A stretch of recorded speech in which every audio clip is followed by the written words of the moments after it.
আসসালামু আলাইকুম। আশা করছি সকলে ভালো আছেন।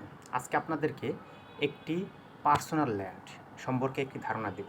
অর্থাৎ প্রশ্নটি বোঝার ক্ষেত্রে আমি আপনাদেরকে কিছু তথ্য দিচ্ছি। সেটি হচ্ছে, সাপোজ একজন ব্যক্তি তার সম্পত্তি রেখে মারা গিয়েছে। তার ছেলে এবং মেয়ে কোনো ওয়ারিশ নেই, শুধু তার একজন স্ত্রী রেখে গেছে। তবে তার ভাইস্তা রয়েছে, অর্থাৎ তার ভাইয়ের পুত্ররা রয়েছে দুজন। তারা কি উক্ত সম্পত্তি পাবে কি না? সেক্ষেত্রে অর্থাৎ যে ব্যক্তি মারা গিয়েছে তার ভাইস্তা, তার যদি ভাই বেঁচে থাকে, ভাইয়ের যে ছেলে রয়েছে তারা সম্পত্তি পাবে না, ভাইয়ের সম্পত্তি ভাই পাবে। কিন্তু যদি তার ভাই মারা যেত তাহলে তার সম্পত্তি ভাইস্তারা পেত। অর্থাৎ যেহেতু ভাই বেঁচে রয়েছে তাহলে ভাই উক্ত সম্পত্তি পেয়ে যাবে।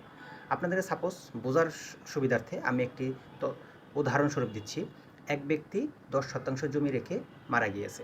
তার দুটি ভাই, একটি বোন এবং তার দুটি ভাইস্তা রয়েছে এবং স্ত্রী রয়েছে। তাহলে উক্ত সম্পত্তি কে কে দাবিদার?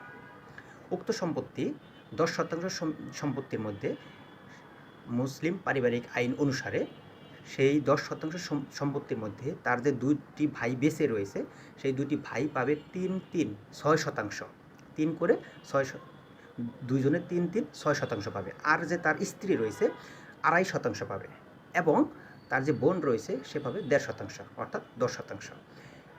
তার ভাইস্তারা সম্পত্তি পাবে না, কারণ তার বাপ বেঁচে রয়েছে। তার বাবা যদি মারা যেত তাহলে তার চাচার সম্পত্তি তার ভাইস্তারা পাইত। অর্থাৎ ভাইয়ের সম্পত্তি ভাই পাবে বেঁচে থাকতে।